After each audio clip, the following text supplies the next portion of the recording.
Galera, boa tarde, ou boa noite, ou sei lá, quem sabe bom dia, vai depender da hora que você está assistindo isso. Sejam bem-vindos à aula gravada da semana 11. Essa aula gravada, ela aparece subsequentemente à aula ao vivo, né? Que foi hoje de manhã.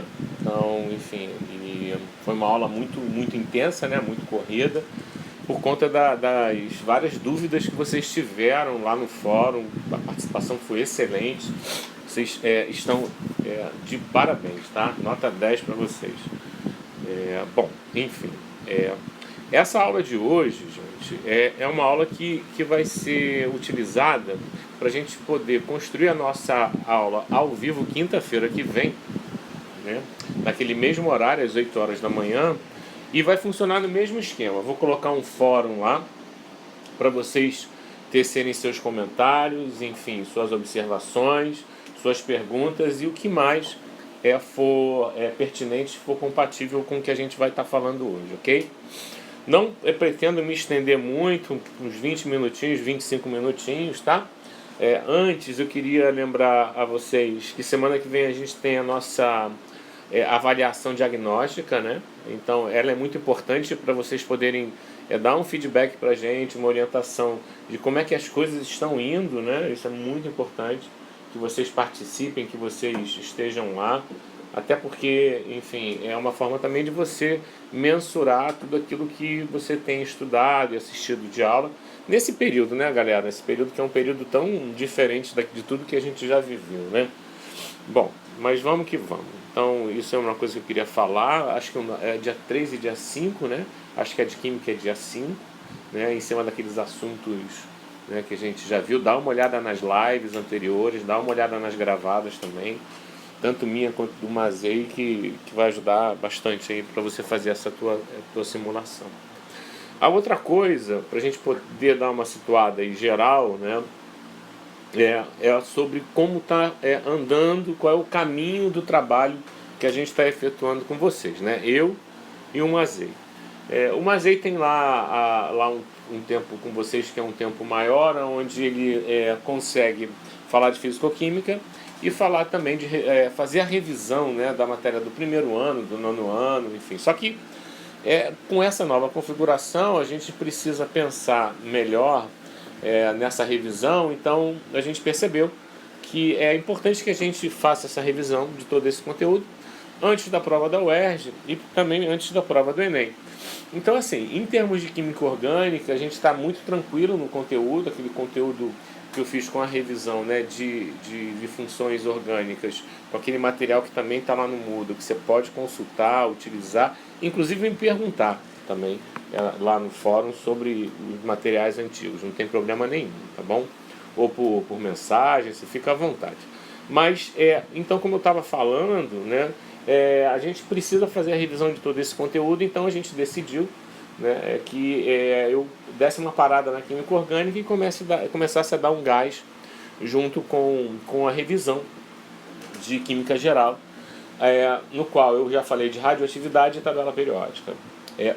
Então agora a gente vai começar um outro assunto, que é um assunto que está em paralelo com o assunto que o Mazei está falando, que é ligações, o título, né? Ligações intermoleculares, ok, pessoal? Ligações intermoleculares, obviamente, como já diz o nome, são as ligações que ocorrem entre as moléculas, e elas são fundamentais.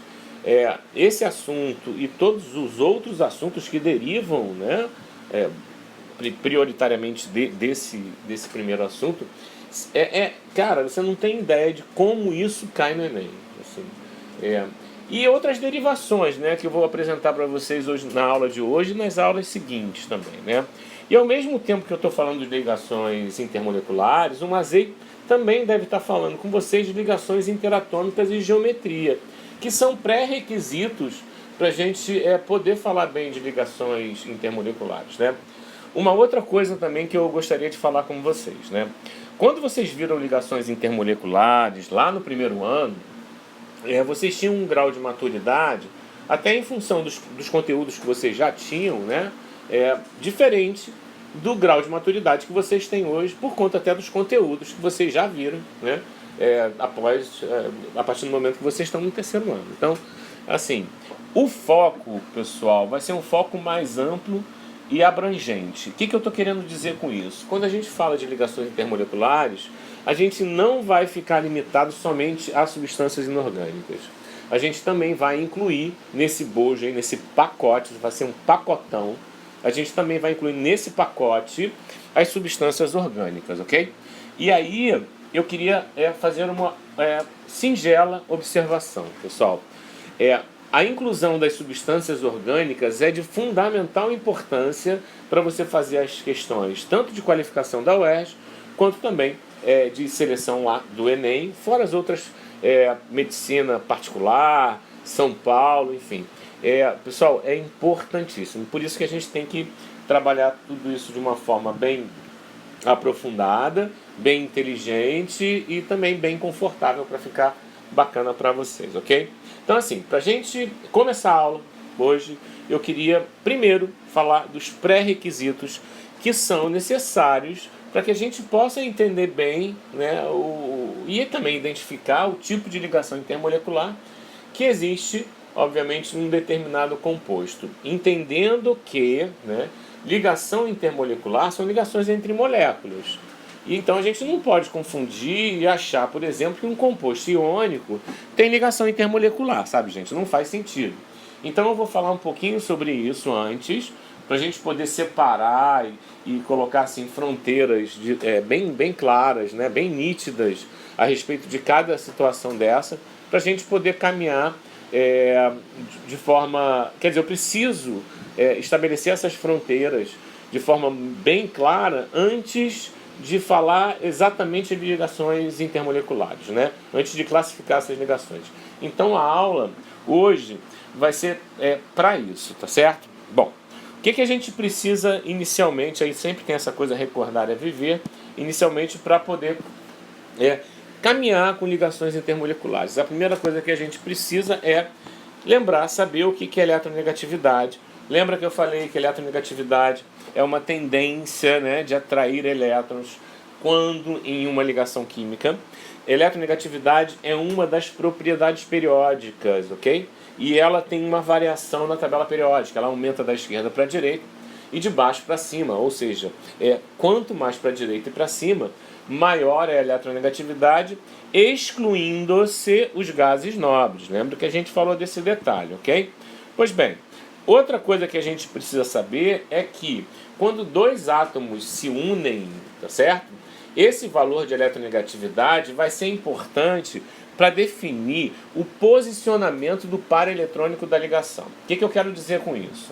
Quanto maior o valor de eletronegatividade, pessoal, mais próximo desse átomo que tem esse maior valor de eletronegatividade, o par de elétrons vai estar.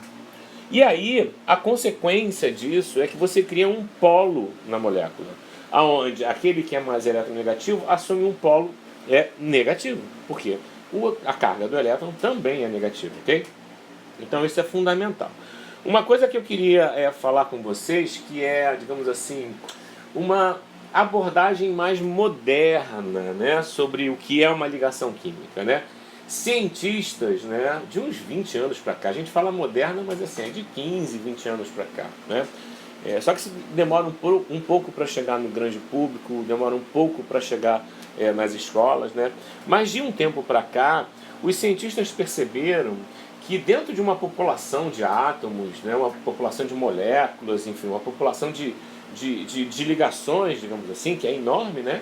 Por conta do mol, o átomo é uma coisa muito pequena, então, por exemplo, um copo de água, você tem uma quantidade absurda, né, de moléculas de água. Pois bem, dentro dessa quantidade gigante, né, de entidades, né, minúsculas que existem ali, né, algumas, né, percentualmente, né, se sentem mais confortáveis, né, fazendo uma ligação covalente, enquanto que outras se sentem mais confortáveis fazendo a ligação iônica. Isso é uma questão estatística.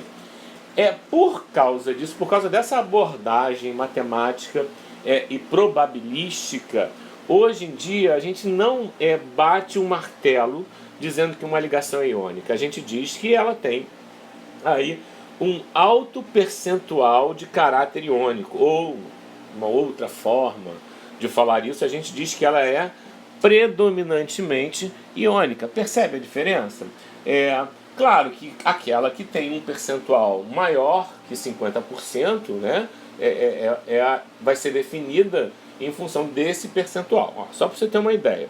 Aqui a gente tem a diferença de eletronegatividade, que é a diferença entre os dois átomos que estão fazendo a ligação, né, que vai desde 0, tá vendo aqui, ó, desde 0 até 3. Com essas diferenças aqui nessa tabelinha, eu associo o percentual, veja você, ó, de predominância da ligação iônica.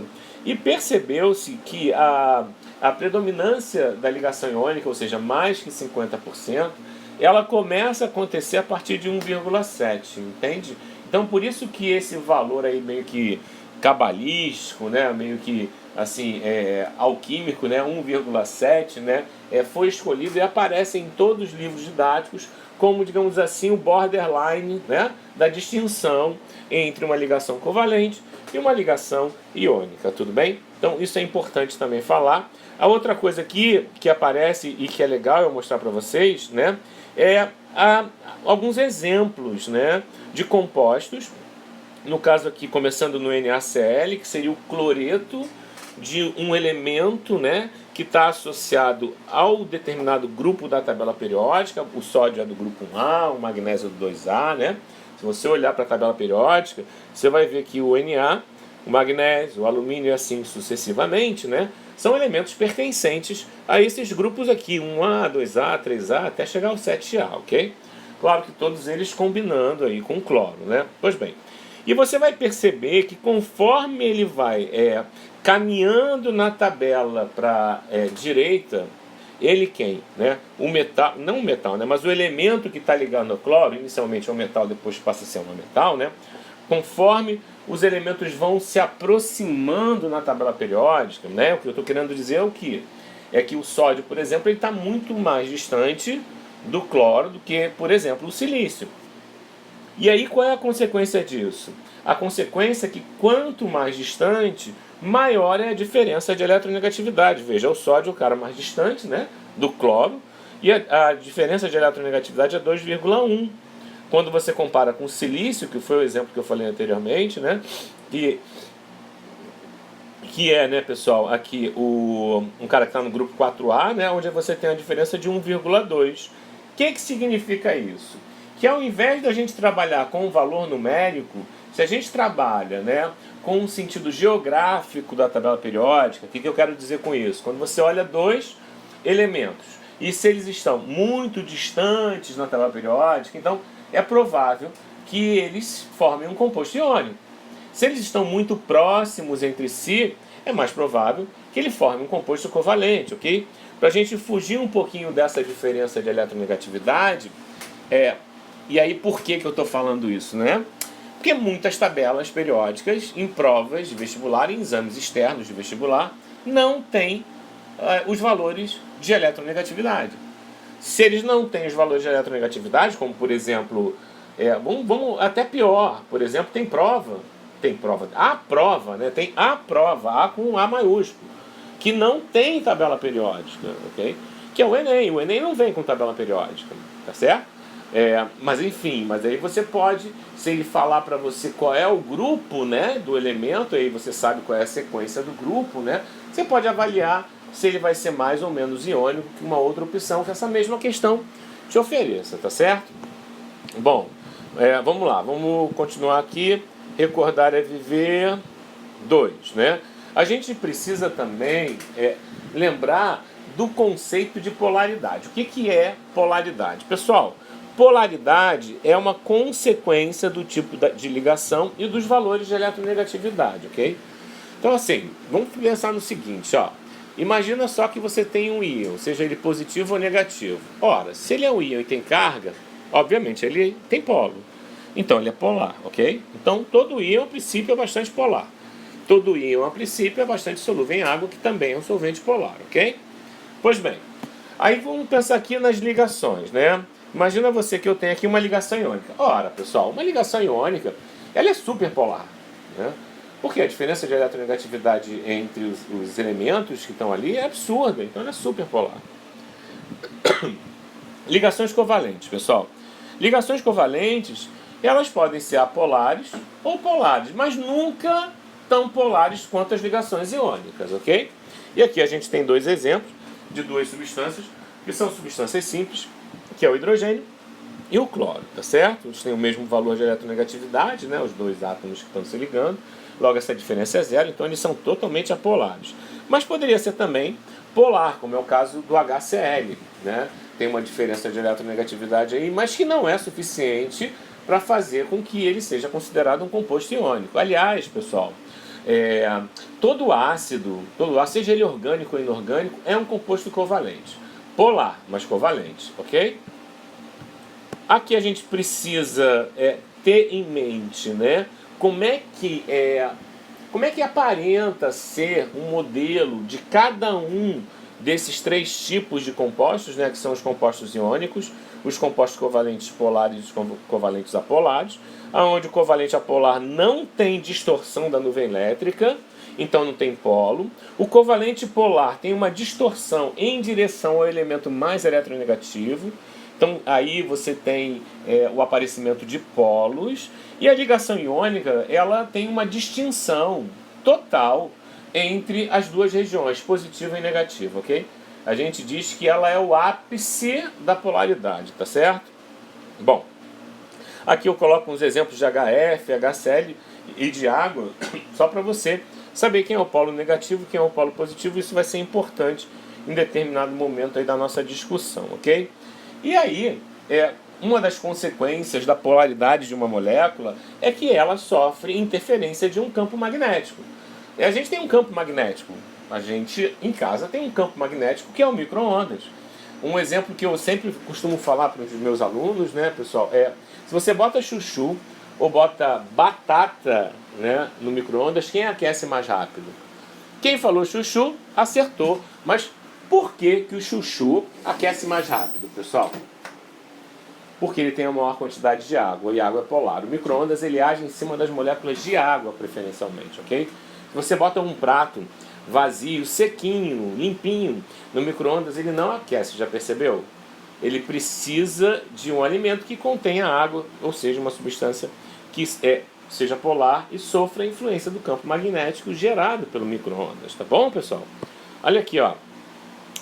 Quando a gente está falando sobre isso aí, a revisão, eu preciso que você entenda, né, que os compostos iônicos eles se organizam de uma forma diferente. Porque assim, o que a gente está falando é de ligação intermolecular, ou seja, ligações que ocorrem entre moléculas, ok? E quando você tem um composto iônico, não existe identidade molecular. O que você tem, a organização de um composto iônico, é através de um aglomerado, que a gente chama de retículo iônico, tá certo? Como está aparentado aqui para vocês. Você não tem uma unidade molecular aqui. É todo mundo junto e misturado, entende? Isso confere a eles, vocês já viram isso lá nos capítulos anteriores, né? É uma grande compactação, do mesmo jeito que os retículos metálicos, ok? Então, por que eu estou falando isso? Porque a gente não fala de ligação intermolecular para composto iônico nem para composto metálico, pessoal. Porque a forma de organização desses compostos é reticular, é de aglomerado. Entende a diferença? Eu não tenho uma unidade molecular. Eu não tenho uma molécula de NaCl. Eu não tenho uma molécula de ferro, entendeu? O que eu tenho é um aglomerado dessas coisas, tá certo? Isso é importante, beleza? É bom a gente fazer essa distinção. Claro que é bom a gente fazer essa distinção, mas como a natureza ela não segue um padrão, né, rígido de acordo com a nossa vontade, né? Existem alguns casos, que são casos interessantíssimos, da existência de retículos que a gente chama de retículos covalentes, ok? O que é um retículo covalente? É uma arrumação também aglomerado, sem uma unidade molecular muito definida, né? É raro, raríssimo isso acontecer, mas acontece. Como, por exemplo, as formas alotrópicas do carbono, que são grafite e diamante. Olha como é que eles se organizam, tá vendo? Aqui você tem o grafite, que tem esse aglomerado que a gente chama de aglomerado hexagonal, ok? Cada bolinha dessa aí é um átomo de carbono, como também é no diamante aqui. Só que no diamante eles não se organizam de forma hexagonal, eles se organizam de forma tetraédrica. Percebe aqui o tetraedro? Ó? Uma unidade, se você separa, você consegue ver o tetraedro aqui? E aqui no grafite você consegue ver um hexágono?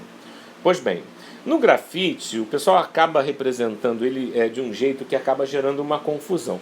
Porque você sabe, isso tudo aí é carbono. E carbono tem que fazer 4 ligações, lembra? Pois bem, no diamante você percebe as 4 ligações de cada carbono. Ó. Por exemplo, vamos analisar esse carbono aqui. Ó. Uma ligação, 2 ligações, 3 ligações, 4 ligações. Então ele tem as 4. Já no grafite aqui, pessoal, perceba você, olha só, que ele só tem representado aqui uma ligação, 2 ligações. Vamos pegar esse outro cara aqui. Ó. Uma ligação, 2 ligações, 3 ligações.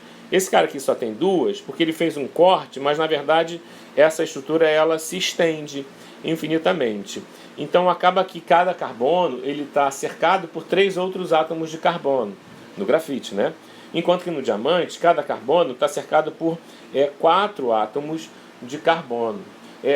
Então, quando você olha para o grafite, um erro muito comum, né, do aluno é achar que o grafite aqui, o carbono, né, no grafite, está fazendo somente 3 ligações, e isso não é verdade. Que na hora de representar, o pessoal acaba omitindo as duplas ligações, ok? Esses hexágonos aqui, eles estão arrumados como se fossem núcleos de benzenos, todos eles condensados, juntinhos, coladinhos uns dos outros, né? E aí, obviamente, ele deixa de ter toda a propriedade que o benzeno tem enquanto núcleo isolado lá. Eu estou falando de milhares, bilhões, trilhões de núcleos de benzeno, todos eles condensados, sem nenhum átomo de hidrogênio, né? Só o núcleo do benzeno, ok? E aí, pessoal, eu percebi que quando a gente fala sobre isso, retículo covalente, né? Que é uma coisa importante, que está associada à ligação intermolecular, né? A gente acaba ramificando em outros assuntos que são super interessantes. Por quê? Não sei se você percebeu, mas deixa eu tirar isso daqui para a gente poder ver melhor. A hibridação do carbono no grafite, ela é uma hibridação tipo sp2. E não sei se você lembra, hibridações sp2 têm uma geometria que é trigonal plana, que é planar. Então a gente pode dizer que a estrutura toda do grafite ela é planar. O que eu estou querendo dizer com isso? É que essa arrumação espacial feita em camadas, né, no grafite é uma arrumação bidimensional. Porque eu não tenho ligações químicas que saiam do plano. Se eu pegar uma folha de papel e colocar aqui em cima de uma dessas camadas aqui, todos os átomos vão ficar em cima da folha de papel. A gente falou um pouquinho sobre isso em isomeria óptica, lembra?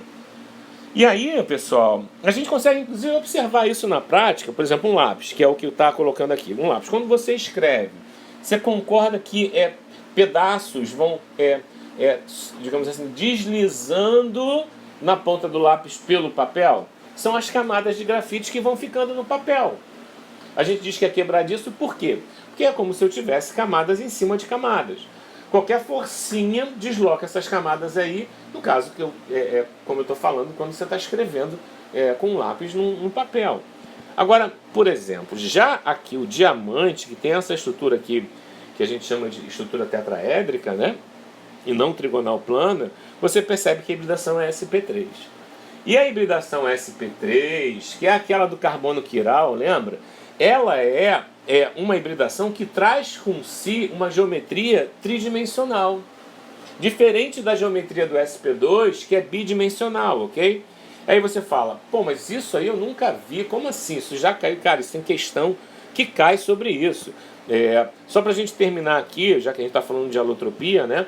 A gente não pode esquecer do outro alótropo do carbono, que é chamado de fullereno, ou fullereno Buchbauminster, que também é uma forma alotrópica que lembra como se fosse uma bola de futebol, onde você tem gomos de 5, deixa eu ampliar isso aqui para vocês, ou de 5 ou 6 carbonos, né, que varia mais ou menos o número total de bolas, de átomos de carbono dentro dessa bola, de 55 a 65 átomos de carbono.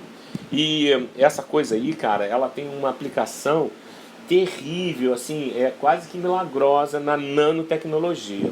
A gente pode falar um pouquinho mais depois sobre isso, é só vocês perguntarem lá no fórum, beleza? Tranquilo?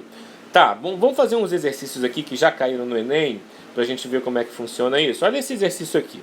Ele aqui está representando aqui uma forma alotrópica do carbono, que seria algo parecido com grafite, mas como aqui eu tenho uma organização melhor, ele chama de grafeno, tá? Então grafeno e grafite são termos parecidos e tal. O que ele quer? Ele está falando o seguinte: sua estrutura é hexagonal, ele dá o desenho aí, e ele quer saber o seguinte: qual é o tipo de hibridação e geometria que está associada a essa figura? Olha que legal, galera. A gente já viu que o grafite ele tem hibridação sp2, então essa geometria é planar, certo? Então por isso que a gente vai ter aqui como resposta sp2 de geometria trigonal planar, tá certo? Deixa eu lembrar, então no caso aqui a resposta seria a letra B. Mas deixa eu lembrar um negócio para vocês aqui, ó, que é a hibridação. Olha só, olha que tabelinha legal que eu fiz para vocês. O que é isso aqui? Isso aqui é uma tabela que associa o tipo de hibridação com o tipo de geometria espacial, que é o que interessa para vocês, ok? E quando ela ocorre, tá certo? Lembrando que, né, dessas 3 possibilidades que eu tenho aqui, 2 possibilidades vão estar associadas a estruturas planares e apenas uma, a estrutura não planar. Ou seja, a estrutura planar é uma estrutura bidimensional e a estrutura não planar é uma estrutura tridimensional. E essa questão, pessoal, foi do Enem 2018, beleza? Então assim, só para não dizer, tá viajando na maionese. Não, não tô, isso cai, tá certo? Quer ver uma outra questão que cai? Olha essa aqui. A forma das moléculas como representadas no papel nem sempre é planar.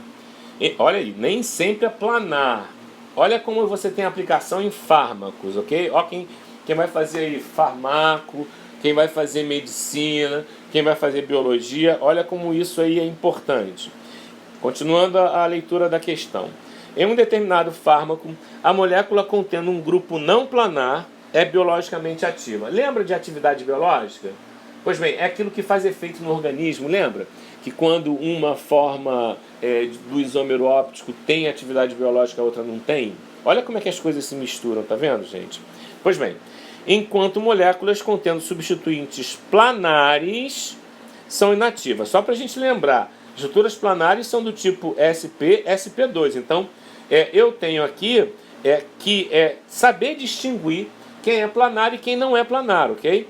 Quem é planar tem que ter hibridação SP ou SP2, ou seja, tem que ter ligação dupla ou tripla. Enquanto que quem não é planar, ou seja, é tridimensional, é espacial, a gente pode dizer assim, né? Tem estrutura não planar, tem que ter hibridação SP3. Então, veja, vamos olhar aqui, ó, por exemplo. Aí quando eu olho aqui as opções, eu percebo que esses caras são grupamentos, ok? Ele fala, ó, o grupo, ou seja, grupo de grupamento. O que significa isso? Que eu tenho R's ligados a esses grupamentos, ok? Ele não está preocupado com o R, ele está preocupado só com o grupamento, ok? E aí vamos pegar o D, por exemplo. O D, só para você ter uma ideia, ele é o núcleo benzênico. Você percebe que no D eu tenho 6 carbonos, todos eles, os 6 carbonos, todos eles, têm ligação dupla? Logo, a gente pode dizer, pessoal, que todos os 6 carbonos são do tipo sp2. Se são do tipo sp2, ora bolas, eles são, obviamente, né, trigonais planos, ou seja, eles são planos, tudo bem? Isso acontece para todo carbono que tenha ligação dupla. Aqui eu identifiquei com uma bolinha verde escuro, né, todos os carbonos que têm ligação dupla. Olha só, tirei, tá vendo? Vou, ó, aumentar, tá vendo? Esse, ó, carbono, esse é carbono, carbono, tudo aqui é carbono, tá vendo? Aqui não é carbono, aqui é hidrogênio, mas aqui é carbono, tá certo? Pois bem, ó, todos esses caras aqui, que estão marcados com uma bolinha verde, são carbonos que têm ligação dupla. Ou seja, pessoal, são carbonos com hibridação sp2. Por que eu não marquei esse cara aqui em cima, o A? Ora, porque ele não tem dupla, gente. Se ele não tem dupla, nem tripla, a hibridação dele é SP3. Logo, ele não vai ser linear. E ele quer exatamente, né, o cara que não seja linear para que tenha atividade biológica, ok? Por isso a resposta é a letra A. Pessoal, essa questão foi o Enem 2014, tá bom? Então é isso, só para a gente ter uma ideia, para a gente começar a conversar sobre ligações intermoleculares e todos os conceitos que estão agregados e periféricos a todos os conceitos que são preliminares também a esse conceito que a gente está falando aí, que a gente se propõe a ministrar para vocês, tá bom? Pessoal, bom, acho que eu já dei bastante material para vocês estudarem, para vocês fazerem as suas colocações lá no fórum, tá bom? Já me estendi, já deu meia hora aí, já está de bom tamanho. Me despeço de vocês, tá bom? E dou um até logo para o pessoal que vai me encontrar no fórum. E dou também até daqui a pouco também para o pessoal que vai me encontrar na aula, tá certo? Fica com Deus, se cuida, fica em casa, cuida dos seus, tá bom? Que isso já está passando. Daqui a pouco a gente está na nossa rotina normal. Um beijo grande no coração de todos. Tchau, tchau.